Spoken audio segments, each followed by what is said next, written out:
నమస్తే అండి. నా పేరు doctor Sudheer Davala, consultant general physician, RNC super speciality hospital, Chintal, Hyderabad. So ఇవాళ 17th May world hypertension day. So ఈ వరల్డ్ హైపర్ టెన్షన్ డే ఒక అవేర్నెస్ క్రియేట్ చేయడం కోసం మనం సెలబ్రేట్ చేసుకుంటాము. ప్రపంచవ్యాప్తంగా చాలా లక్షల మంది ఈ సైలెంట్ బీపీ అనే సైలెంట్ కిల్లర్తో సఫర్ అవుతున్నారు. సో ఇది ఎందుకు సైలెంట్ కిల్లర్ అంటాము అంటే, చాలామందికి వాళ్ళకి సీరియస్ అయ్యి హాస్పిటలైజ్ అయ్యేంత వరకు కూడా బీపీ ఉందనే విషయం వాళ్ళకి తెలియదు. సో మనం అలాంటి వాళ్ళకి కొంచెం అవేర్నెస్ క్రియేట్ చేసి వాళ్ళు ఎప్పటికప్పుడు రెగ్యులర్గా బ్లడ్ ప్రెషర్ని కంట్రోల్లో పెట్టుకుంటే కనుక వాళ్ళ హాస్పిటలైజేషన్ని మనం ప్రివెంట్ చేయొచ్చు. సో నార్మల్లీ ఎప్పుడు అంటాము మనం బీపీ ఉంది అని అంటే కనుక, ఎవరికన్నా వాళ్ళ బీపీ మోర్ దాన్ 130/90 ఉంది అంటే దాన్ని హైపర్ టెన్షన్ అంటాం. సో ఈ హైపర్ టెన్షన్లో స్టేజెస్ ఉంటాయి 1, 2, 3 అని. బట్ యావరేజ్గా ఐదర్ చిన్న ఏజ్ కానీ పెద్ద ఏజ్ కానీ ఎవరిదన్నా కానీ 130/70 ఉన్నదాన్ని హైపర్ టెన్షన్ అంటాం. సో ఇది ఎలాగా మేనేజ్ చేయాలి హైపర్ టెన్షన్ అంటే, ఫస్ట్ థింగ్ ఏంటంటే మనం చెక్ చేసుకోవాలి. అంటే 3M స్ట్రాటజీ అంటాం. సో మెజర్ అంటే check your BP and at least once in a month మనం బ్లడ్ ప్రెషర్ చెక్ చేసుకుంటూ ఉండాలి. అది ఇంట్లో కానీ లేదంటే హాస్పిటల్ దగ్గర మా దగ్గరికి వచ్చినా కానీ అది చెక్ చేసుకోవచ్చు. సింపుల్ హోమ్ బీపీ యాపటెస్తో మనకి బీపీ చెక్ చేసుకోవచ్చు. అండ్ అది రెగ్యులర్గా మెజర్ చేసుకుంటూ నెక్స్ట్ థింగ్ ఏంటంటే, first manage your life style. Life style management అంటే ఏంటంటే, సాల్ట్ తక్కువ తినడము, ప్రాపర్గా అంటే మోడరేట్గా తిని మోడరేట్గా పడుకొని మోడరేట్గా ఎక్సర్సైజ్ చేస్తే చాలు ఆరోగ్యంగా ఉంటాం. సో ఏది కూడా అతి అవసరం లేదు, అలాగే సోమరితనం కూడా అవసరం లేదు. సో ఇంకొకటి నెక్స్ట్ థింగ్ వచ్చేసి, డైట్తో పాటు జంక్ ఫుడ్ అవాయిడ్ చేయాలి అండ్ బేక్డ్ ఫుడ్స్ ఇవన్నీ కూడా అవాయిడ్ చేస్తూ ఉండాలి. And at least 30 minutes of walk and 5 days in a week follow అవుతూ ఉండాలి. ఇవి కొంతమందికి ఏంటంటే, ఇన్స్పైట్ ఆఫ్ ఈ రెగ్యులర్ ఎక్సర్సైజ్ చేస్తూ డైట్ ఫాలో అవుతున్నా కూడా బీపీ జెనెటికల్గా హై ఉంటుంది.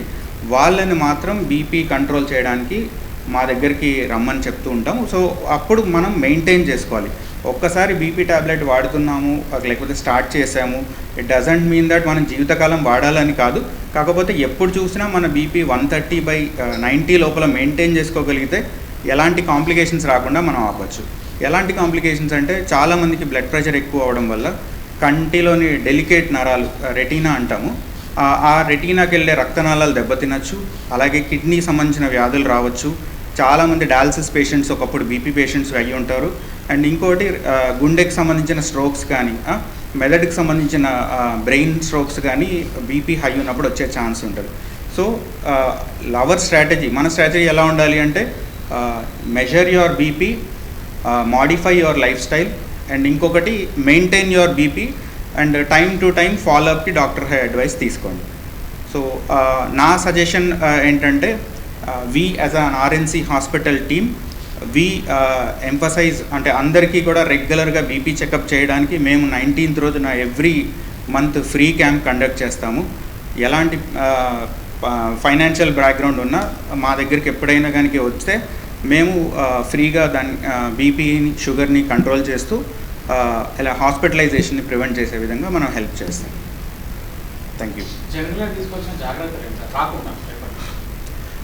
హైపర్ టెన్షన్ రాకుండా అంటే, నేను యాజ్ ఎర్లీగా చెప్పినట్టు మన లైఫ్ స్టైల్ని మనం మాడిఫై చేసుకుంటూ ఉండాలి.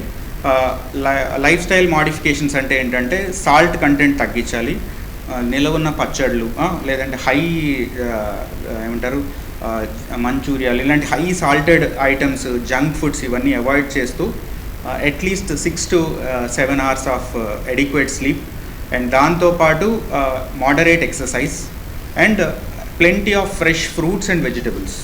సో ఇవి కొంతవరకు ఫాలో అవుతూ మానిటర్ చేసుకోగలిగితే చాలా వరకు ఎర్లీ స్టేజ్ ఆఫ్ హైపర్ టెన్షన్ని ట్రీట్ చేసుకోవచ్చు. హైపర్ టెన్షన్కి ఏజ్ సంబంధం లేదండి. 20 ఏళ్ళకి వాళ్ళకి రావచ్చు, 60 ఏళ్ళకి రావచ్చు, 90 ఏళ్ళకి వాళ్ళకి కూడా రావచ్చు.